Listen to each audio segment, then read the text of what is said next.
Isiniguro ng Philippine Sports Commission ang matiwasay na pag-host ng ika-15 edisyon ng Batang Pinoy ngayong darating na Nobyembre sa Palawan. Yan ang ulat ni Paulo Salamatin.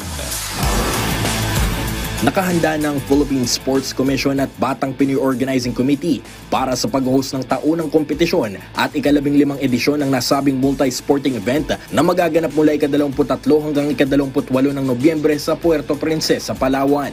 Nasa mahigit 11,000 atleta na edad 12 hanggang 17 taong gulang na mula sa iba't ibang local government unit sa bansa ang nakatakdang makipagtagisan ng talento sa 30 sports na ibabandera sa nasabing kompetisyon. Sa naganap na Philippine Sports Writers Association Forum kamakailan, ibinahagi ni Batang Pinoy Co-Project Lead Ana Ruiz na mas pinahigpit na pag-organisa ang kanilang ipinatupad ngayong taon upang masiguro na ma-accommodate ang lahat ng mga partisipante sa nasabing kompetisyon.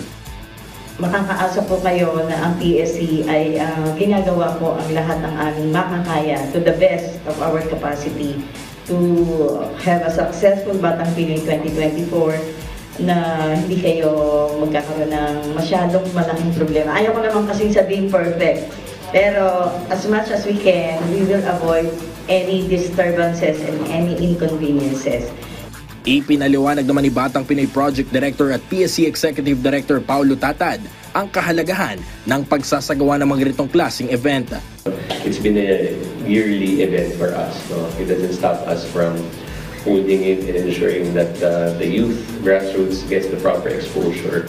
Maliban sa nasabing kompetisyon, kabilang din sa kanilang programa ang ilang mga laro na ibabandera dito bilang demonstration sport.